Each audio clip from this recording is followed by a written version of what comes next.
काल दिवसभर ज्यांच्या हाय व्होल्टेज भाजप प्रवेशाची चर्चा होती ते सुधाकर बडगुजर आत्ता आपल्यासोबत आहे. काल खरं तर दिवसभर सकाळपासून नाट्यमय घडामोडी घडत होत्या. भाजप प्रवेशासंदर्भात सुरुवातीला वक्तव्य आले की तुमच्या प्रवेशाबाबत माहिती नाही आहे. त्यानंतर मग दुपारी आपला प्रवेश देखील झालेला आहे. ज्या भाजपला अंगावर घेतलं लोकसभा निवडणुकीवेळी, सभा निवडणुकीवेळी, त्याच भाजपमध्ये तुम्ही काल प्रवेश केला. त्यावेळची ती राजकीय परिस्थिती होती. सर्वप्रथम मी आदरणीय देवेंद्रजी, आदरणीय गिरीश भाऊ, रवींद्र चव्हाणजी आणि बावनकुळे साहेबांचं मी मनपूर्वक या ठिकाणी आभार मानेल की त्यांनी मला पक्षप्रवेश देऊन काम करण्याची संधी उपलब्ध करून दिली. पण काय मनात भावना आहे? कारण खूप मोठी लढाई त्यावेळेस आपण लढला होता. अगदी वैयक्तिक पातळीपर्यंत त्या सगळ्या गोष्टी गेलेल्या होत्या. आज त्याच भाजपच्या सहकाऱ्यांसोबत आता तुम्ही काम करणार आहात. त्यावेळची पुन्हा म्हणालो मी, त्यावेळची राजकीय परिस्थिती होती. आरोप प्रत्यारोप निवडणूक काळात होत असतात. राजकीय गुन्हे पण दाखल होत असतात. त्याच्यावरती न्यायालयीन प्रक्रिया होत असते. आणि ठीक आहे, आता भारतीय जनता पार्टीमध्ये मी प्रवेश केला आहे आणि भारतीय जनता पार्टीची ध्येय धोरणं लक्षात घेऊन अभ्यास करून त्या दृष्टीने काम मी करत राहील. ज्या वेळेस ठाकरे गटातून अचानकपणे आपल्याला आपली हकालपट्टी करण्यात येते असं सांगण्यात आलं, त्यानंतरच पासूनच भाजपमधल्या आपल्या प्रवेशाच्या चर्चा सुरू झाल्या होत्या. स्थानिक आमदार असतील, शहरातले अन्य पदाधिकारी असतील, त्यांच्याकडून तो कडाडून विरोध केला जात होता. शेवटपर्यंत विरोधाची भूमिका कायम असल्याचं त्यांच्याकडून सांगितलं जात होतं. आपल्या प्रवेशासंदर्भात नेमकं काल पण ज्या पद्धतीने सगळ्या घडामोडी घडत होत्या, नेमकं काय अंतर्गत गोटामध्ये काय नेमकं घडत होतं की आपला भाजप प्रवेश? भारतीय जनता पार्टीचं पक्ष नेतृत्व जर बघितलं तर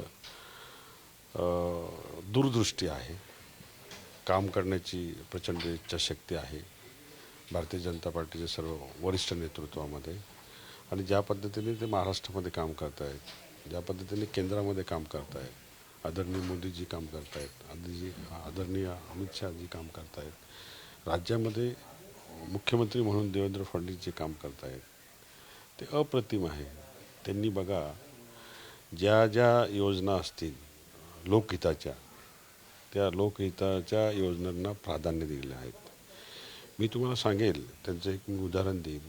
मला असं वाटतं 2010-11चा विषय असेल तो. नागपूर महापालिकेला सिवेज वॉटरपासून म्हणजे सांडपाण्यापासून महापालिकेला उत्पन्न मिळून दिलं आहे. ती पहिली महापालिका आहे की सांडपाण्याचे पैसे महावितरण कंपनी महापालिकेला देते. अशा जर 29 महापालिका राज्यामध्ये आहेत, जर असे प्रकल्प जर राबवलेत तर महापालिकेचा एक उत्पन्नाचा स्रोत त्या ठिकाणी तयार होईल. आणि मला असं वाटतं ते प्रत्येक महापालिकेमध्ये केलं पाहिजे आणि मला असं वाटतं ते करतील. आदरणीय देवेंद्रजींनी कुंभमेळ्याच्या दृष्टीने गिरीश भाऊंची नियुक्ती या ठिकाणी केली कुंभमेळा मंत्री म्हणून. आणि बघा, सांडपाण्या प्रकल्पाला पहिलं प्राधान्य त्यांनी नाशिक महापालिकेला दिलेलं आहे आणि त्यामध्ये राज्याचा 70% हिस्सा उचललेला आहे. जनरली 60-40 हा रेशो असतो, पण त्यांनी 70% निधी देण्याचा त्या ठिकाणी MOU केला महापालिका आणि राज्य शासनामध्ये. आणि मला असं वाटतं ती नाशिककरांसाठी फार महत्त्वाची बाब आहे. आज आपण पंतप्रधान नरेंद्र मोदी मुख्यमंत्र्यांचं त्यांच्या कामाबद्दल कौतुक करताय. मात्र काल ज्यावेळेस आपला पक्षप्रवेश झाला त्यानंतर सोशल मीडियावर काही पूर्वीचे जे व्हिडिओ होते ते मोठ्या प्रमाणात व्हायरल झाले. त्याच्याकडे कसं? तो माझा भूतकाळ होता आणि राजकीय आरोप प्रत्यारोप त्याचं रिन्युएशन विरोधक करत असतात. विरोधकांनी विरोधकाचं काम करायचं, आम्ही आमचं काम करत राहू. एकूणच काल संजय राऊत असं म्हणाले की सुधाकर बडगुजर हा खूप छोटा माणूस आहे, लहान माणूस आहे, त्यामुळे आमच्यासाठी बडगुजर हा विषय संपला आहे. ज्या बडगुजरांनी खरं तर एक हाती मागच्या काळामध्ये शिवसेना ठाकरेंची सांभाळली. हा, पण मी छोटाच माणूस आहे ना, मी कुठे मोठा म्हणतो ना. पण माझ्यावर बोलण्याची काय गरज आहे तुम्हाला? मी छोटाच माणूस आहे. निश्चितपणाने येणाऱ्या महापालिका निवडणुकीमध्ये बघायला मिळेल ते. एकूणच आपले जे पूर्वीचे सहकारी आहेत ठाकरेंच्या शिवसेनेमधले, त्यांच्याकडून पण टीका होती आहे की लाभार्थी बडगुजर भाजपमध्ये गेले, ते शिवसैनिक नव्हते, सच्चे शिवसैनिक अजूनही पक्षामध्ये आहेत. त्यांनी मला पक्षनिष्ठ शिकू नये. त्यांची 2014ला झाकलपट्टी झाली होती. पुन्हा त्यांनी पक्षप्रवेश केला, त्यावेळेस लोकांनी आंदोलनं केली होती आणि त्यांनी मला काय पक्षनिष्ठ शिकवायचे. आणि त्यांनी माझ्या हाताखाली काम केलं आहे. लोकसभेच्या निवडणुकीत तर ते दूर होते, अगदी शेवटचे 2 दिवस सक्रिय झाले ते. आणि त्यांची काम करण्याची पद्धत आणि कानात बोलण्याची पद्धत हे त्यांनी बंद करावी, म्हणजे पक्ष नेतृत्वाला समजेल ते काय येते.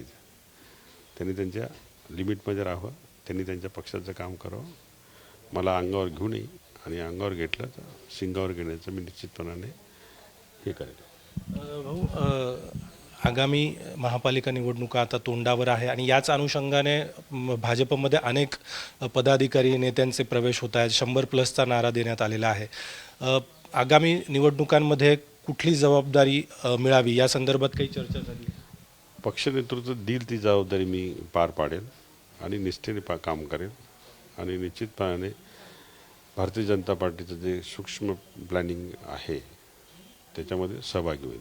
मागच्या काळामध्ये आपण बघितलं तर विशेषतः आपला एक व्हिडिओ मागच्या काही काळामध्ये व्हायरल झालेला होता. त्यासोबत त्यानंतर मग टीका देखील प्रचंड झाली. मग नितेश राणे असेल, नारायण राणेंच्या अटकेसंदर्भात देखील त्यावेळी खूप मोठ्या प्रमाणात आपल्यावर टीका करण्यात आलेली होती. आज परिस्थिती बदलली आहे, चित्र बदललं आहे आणि त्यामुळे लगेच भूमिका देखील बदलल्या आहेत. बघा, त्यावेळची राजकीय परिस्थिती होती, तो माझा भूतकाळ आहे. मला वर्तमान काळात काम करायचं आहे आणि भविष्य घडवायचं आहे. खूप खूप धन्यवाद साम टीव्हीशी बोलल्याबद्दल. सुधाकर बडगुजर आपल्यासोबत होते. खरं तर मागचा जवळपास 1 ते 1.5 वर्ष त्यांनी भाजपच्या नेत्यांसोबत एक हाती ते लढलेले होते. शिवसेना टिकवण्यासाठी आटोकाट प्रयत्न त्यांनी नाशिकमध्ये केलेले होते. त्यावेळी आरोप प्रत्यारोपाच्या जोरदार फैरी दोघांकडून देखील आपल्याला होताना पाहायला मिळत होत्या. आज तेच सुधाकर बडगुजर भाजपवासी झालेले आहेत आणि मागे जे झालं तो माझा भूतकाळ होता आणि आता मला वर्तमान काळामध्ये चांगलं काम करायचं आहे, अशा पद्धतीची प्रतिक्रिया त्यांनी साम टीव्हीशी बोलताना दिली आहे. कॅमेरामन प्रवीण काळबांडेसह अभिजित सोनवणे, साम टीव्ही, नाशिक.